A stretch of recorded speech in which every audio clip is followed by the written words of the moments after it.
ദൈവപുത്രന്റെ തിരുപ്പിറവിയുമായി ബന്ധപ്പെട്ട് ലോകമെല്ലാം ക്രിസ്മസ് ആഘോഷത്തിലാണ്. അപ്പോൾ ആ ക്രിസ്മസുമായി ബന്ധപ്പെട്ട കാര്യങ്ങളെല്ലാം തന്നെ നമ്മൾ ക്യാമറയിലേക്ക് പകർത്തി പ്രേക്ഷകരിലേക്ക് എത്തിക്കാനുള്ളൊരു ശ്രമം നമ്മൾ നടത്തുകയാണ്.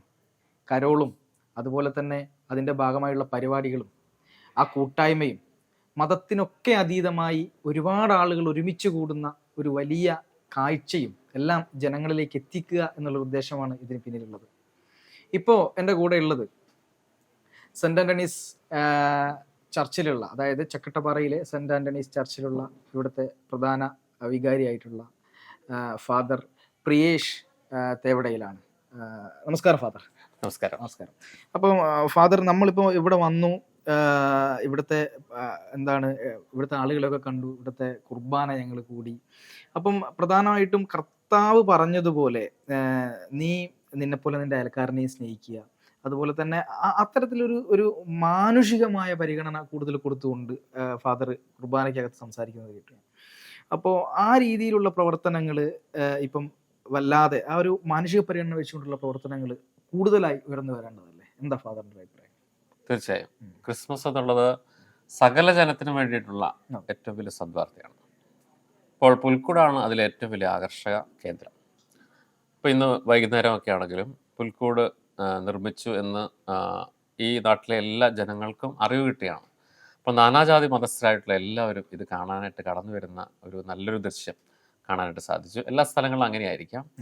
ഈ പ്രദേശത്ത് മതസൗഹാർദ്ദം വളരെ നന്നായിട്ട് തഴച്ചു വളരുന്ന സ്ഥലമാണ്.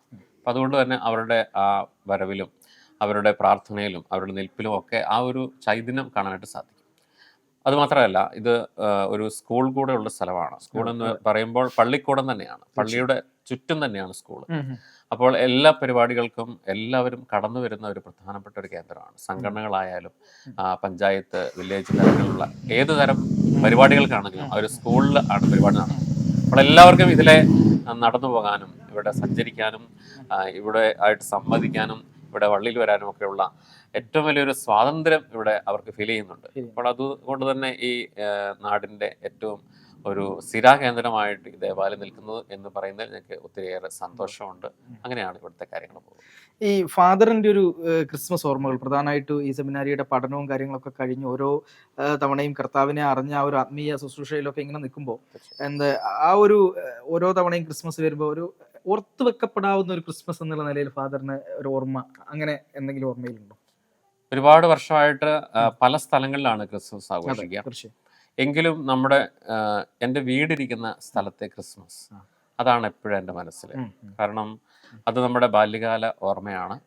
അന്ന് ഇതിമാത്രം LED ബൾബുകൾ, അങ്ങനത്തെ വെളിച്ചത്തിൻ്റെ ഒരു കാര്യം ഇല്ലായിരുന്നു. പക്ഷേ എങ്കിലും ഒരുപാട് അധ്വാനം ചെയ്ത് ഒരു ബൾബ് കത്തിക്കാനായിട്ടാണെങ്കിൽ ഞങ്ങളുടെ ചേട്ടന്മാരൊക്കെ പഠിപ്പിച്ചതനുസരിച്ച് ഒരുപാട് കഷ്ടപ്പെടുമായിരുന്നു. ഒരു പ്രാവശ്യം എനിക്ക് 1996 അന്ന് ഞാൻ പുൽക്കൂട് ഉണ്ടാക്കുന്ന ആ ടീമിലുണ്ട്. അന്ന് പുൽക്കൂട് ഉണ്ടാക്കി തിരിച്ചു പോയപ്പോൾ എന്നെ ഒരു പാമ്പ് കടിച്ചു. അപ്പോൾ എനിക്ക് ആ വിശുദ്ധ കുർബാനയിൽ പങ്കെടുക്കാൻ സാധിച്ചില്ല. ചുരുക്കമായിട്ട് ഞാൻ പറയാം. അപ്പം അന്ന് എനിക്ക് ഏറ്റവും വലിയ സങ്കടമുള്ളൊരു ദിവസമായിരുന്നു. കാരണം ഇതൊക്കെ ചെയ്താലും ക്രിസ്മസ് എന്നുള്ളത് ക്രിസ്തുവിന്റെ ബലി, അതാണ് ഏറ്റവും പ്രധാനം. അതിൽ പങ്കെടുക്കാൻ സാധിച്ചില്ലോ എന്നുള്ളൊരു സങ്കടം അന്ന് വന്നു. അത് എൻ്റെ ക്രിസ്മസിന്റെ ഓർമ്മകളിൽ ഏറ്റവും കൂടുതലായിട്ട് നിൽക്കുന്നു എന്നാണ് ഞാൻ മനസ്സിലാക്കുക. ബാക്കി എല്ലാ സ്ഥലങ്ങളിലും കുർബാന അച്ഛനായ ശേഷം കുർബാന അർപ്പിച്ചു. അതിന് മുമ്പായി സെമിനാരിക്കാരായിരുന്നപ്പോൾ പുൽക്കൂട് നിർമ്മിച്ചു, ഒരു ടീമായിട്ട് നിന്ന് ഞങ്ങൾ ഉണ്ടാക്കി. പക്ഷെ ആ പ്രാവശ്യം അന്ന് ചേട്ടന്മാർ ആണ് ഉണ്ടാക്കിയത്, അവരെ സഹായിച്ചത് ഞങ്ങൾ. പക്ഷെ ആ ഒരു ക്രിസ്മസിന് എനിക്ക് കുർബാനയിൽ പങ്കെടുക്കാൻ സാധിച്ചില്ല. പക്ഷെ പിറ്റേ ദിവസം തന്നെ എൻ്റെ വികാരിച്ചനും സിസ്റ്റേഴ്സും വീട്ടിൽ രാവിലെ തന്നെ എത്തി, കുർബാന കഴിഞ്ഞ ഉടനെ എത്തി.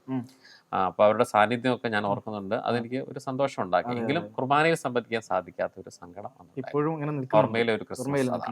പക്ഷെ ആ ഒരു അതിൽ പങ്കെടുക്കാൻ പറ്റിയില്ലെങ്കിൽ പോലും കർത്താവ് ആ ഒരു പാമ്പിന്റെ രൂപത്തിൽ വന്നതിനെയൊക്കെ ഒഴിവാക്കി നമ്മളെ സേഫ് ആക്കി.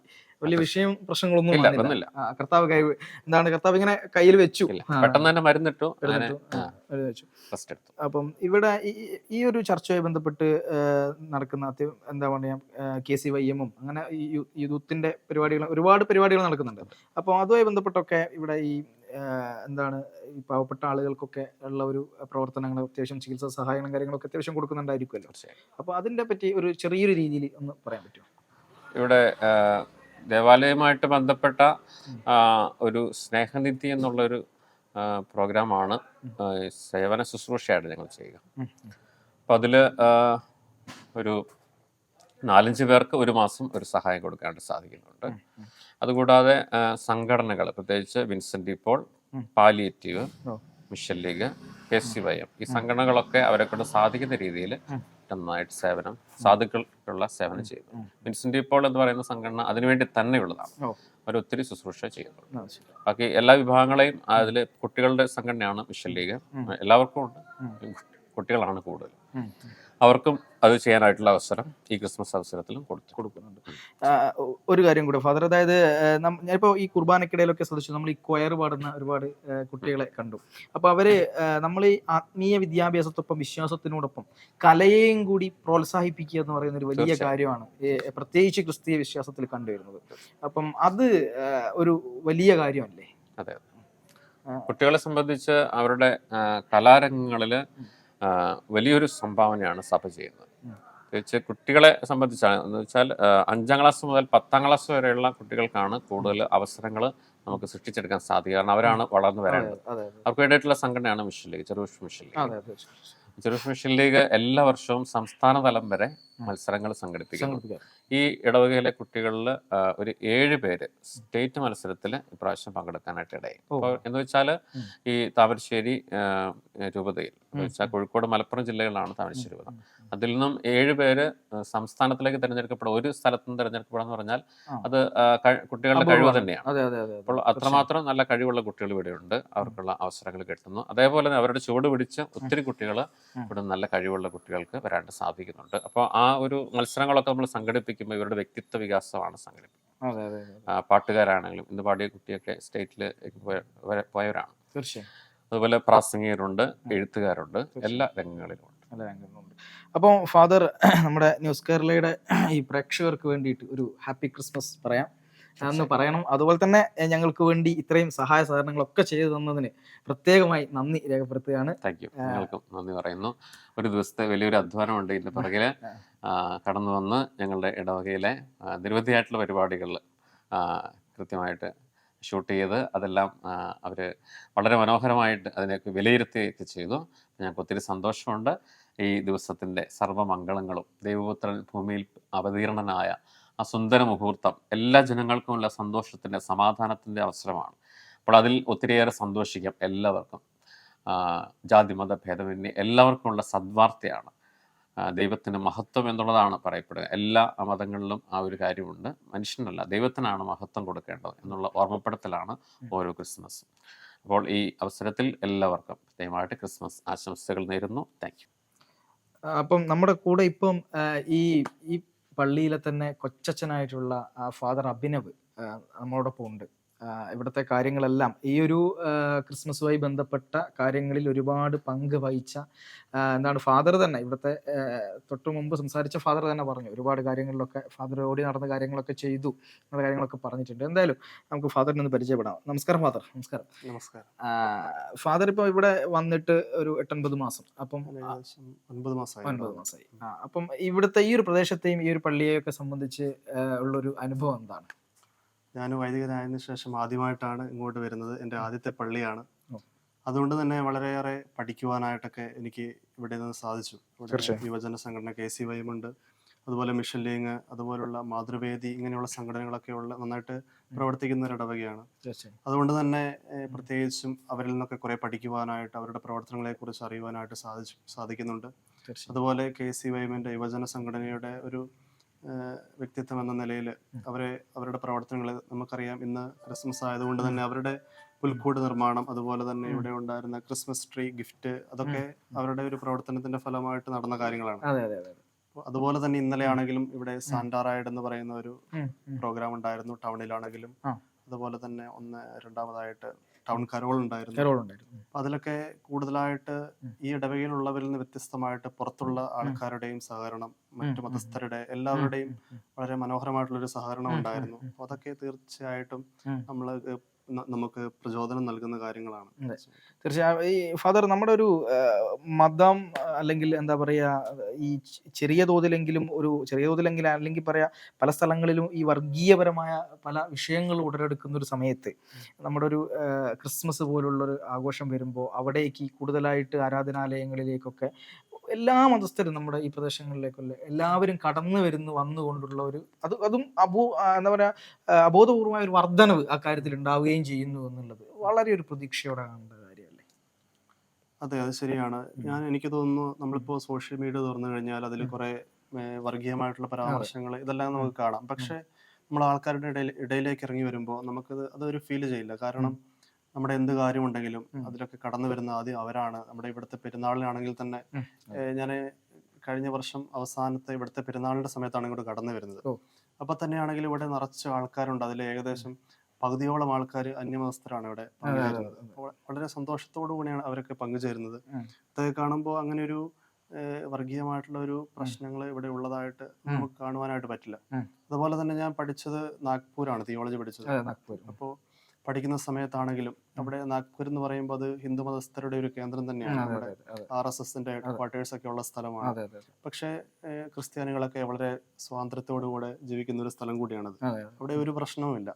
അപ്പൊ അതൊക്കെ കാണുമ്പോൾ നമ്മൾ ആൾക്കാരുടെ ഇടയിലേക്ക് ഇറങ്ങി ചെല്ലുമ്പോൾ അവിടെ ഇങ്ങനെ വർഗീയമായിട്ടുള്ളൊരു പ്രശ്നമുള്ളതായിട്ട് നമുക്ക് കാണില്ല. നമ്മൾ സോഷ്യൽ മീഡിയയിൽ അതുപോലുള്ള കാര്യങ്ങളിലാണ് കൂടുതലായിട്ട് ഇതുപോലെ വർഗീയത നമ്മൾ സോഷ്യൽ മീഡിയയിലാണ് ഇത് ഇങ്ങനെ കാണുന്നത്.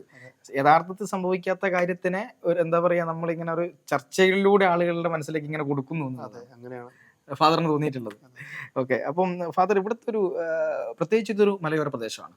അപ്പം ഒരു മനോഹരമായ വനങ്ങളും കാര്യങ്ങളും എല്ലാം ഉള്ളൊരു പ്രദേശം കൂടിയാണ്. മാത്രമല്ല കുറേയേറെ മലയോര കർഷകരും ഉള്ളൊരു സ്ഥലമാണ്. അപ്പം ഈ ഒരു ഭൂപ്രകൃതിയെ സംബന്ധിച്ചിടത്തോളം ഫാദറിന് എന്താണ്, വയനാട്ടിൽ നിന്നാണ് വരുന്നത് എന്നുള്ളത് ഓക്കെ, എങ്കിൽ അതിനോട് ചേർന്നൊരു ഭൂപ്രകൃതി തന്നെയാണ്. പക്ഷെ എങ്കിൽ പോലും ഇവിടുത്തെ ഒരു ആളുകളെ സംബന്ധിച്ചിടത്തോളം എന്ത് തോന്നി ഫാദറിന്, ഈ ഇടവകയിലെ ആളുകളെ? ഞാൻ വരുന്നത് വയനാട്ടിൽ നിന്നാണ്. വയനാട് തലപ്പുഴ എന്ന് പറയുന്ന സ്ഥലത്തു നിന്നാണ്. അപ്പൊ അവിടെ ഫോറസ്റ്റുകൾ ഒക്കെ ഉണ്ട്, വയലുകളൊക്കെയാണ് കൂടുതലുള്ളത്. പക്ഷെ അതിൽ നിന്ന് വ്യത്യസ്തമായിട്ട് ഇങ്ങോട്ട് വന്നു കഴിയുമ്പോൾ ഇവിടെ ആ ഒരു അവസ്ഥ തന്നെയാണ്. മലകളുണ്ട്. കൃഷി രീതിയെ പറ്റി പറയുമ്പോൾ വയലുകൾ കുറവാണ്, റബ്ബർ കൃഷി ഇങ്ങനെയുള്ള കാര്യങ്ങളുണ്ട്. പിന്നെ കൂടുതലും ഈ ഇടവകയിലുള്ളവർ തന്നെയാണെങ്കിലും ടീച്ചേഴ്സ് ഉണ്ട്, അതുപോലുള്ള ഒരു പ്രൊഫഷൻ ജോലി ചെയ്യുന്നവരാണ്. കൂടാതെ ഷാലോം എന്ന് പറയുന്ന ഒരു ചാനൽ ഇവിടെ ഉണ്ട്. അപ്പോൾ ഇവിടെ ഉള്ളതിലൊരു 25% ആൾക്കാർ അവിടെ വർക്ക് ചെയ്യുന്നവരാണ്. അപ്പൊ അതിന്റെ ഒരു പശ്ചാത്തലത്തില് എനിക്ക് തോന്നുന്നു ചെറിയ വ്യത്യാസങ്ങളെ ഞാൻ ജീവിക്കുന്ന തലപ്പുഴയുമായിട്ട് ഇവിടെ ഉള്ളവർക്കുള്ളൂ. അതൊരു ഒരു വലിയ വ്യത്യാസമായിട്ട് തോന്നുന്നില്ല. ഓക്കെ, അപ്പം എന്ത് തന്നെയായാലും ഇവിടുത്തെ ഈ ഒരു ക്രിസ്മസ് ആഘോഷവും എന്താണ് കുർബാനയും കാര്യങ്ങളും എല്ലാം വളരെയധികം ഞങ്ങൾ നോക്കിക്കണ്ടു. അപ്പം അത്രയേറെ എന്താണ് സഹകരണത്തോടു കൂടിയാണ് ഇവിടെ ഓരോ ആളുകളും നമ്മളോട് നിന്നിട്ടുള്ളത്. അപ്പം എന്തായാലും ഈ സഹായ സഹകരണങ്ങളൊക്കെ വളരെ നന്ദി അർപ്പിക്കുന്നു. എന്തായാലും എല്ലാ ആളുകൾക്കും ക്രിസ്മസ് ആശംസ നേരാണ്. അച്ഛനും ഞങ്ങളുടെ പ്രേക്ഷകർക്ക് വേണ്ടി ഒരു ക്രിസ്മസ് ആശംസ നേർന്നാൽ. എല്ലാവർക്കും ഈ നിമിഷം ക്രിസ്മസിന്റെ ഏറ്റവും നിറഞ്ഞ നന്മകൾ ആശംസിക്കുകയാണ്. ദൈവത്തിന്റെ സ്നേഹത്തിന്റെ ഒരു അടയാളമാണ് ക്രിസ്മസ് എന്ന് പറയുന്നത്. കാരണം മനുഷ്യമക്കളുടെ പാപപരിഹാരത്തിനായിട്ട് തൻ്റെ സ്വപുത്രനെ ലോകത്തിലേക്ക് അയച്ചതിൻ്റെ വലിയ ഓർമ്മയാണ്. അപ്പോൾ ആ ഓർമ്മ എന്ന് പറയുന്നത് സ്നേഹത്തിൻ്റെ ഒരു ഓർമ്മ തന്നെയാണ്. അപ്പോൾ ഈ നിമിഷം ആ സ്നേഹത്തിൻ്റെ ആ ഒരു സന്ദേശം നിങ്ങൾക്ക് എല്ലാവർക്കും ആശംസിക്കുകയാണ്. ഞങ്ങളുടെ എല്ലാവരുടെയും പേരിൽ, ഈ സെൻറ്റ് ആൻ്റണീസ് ചർച്ചിൻ്റെ പേരിൽ എല്ലാവർക്കും ക്രിസ്മസിൻ്റെ മംഗളങ്ങളെ ഏറെ സ്നേഹത്തോടെ ആശംസിക്കുന്നു. അപ്പോൾ തീർച്ചയായും വളരെ നന്ദി ഫാദർ. Thank you.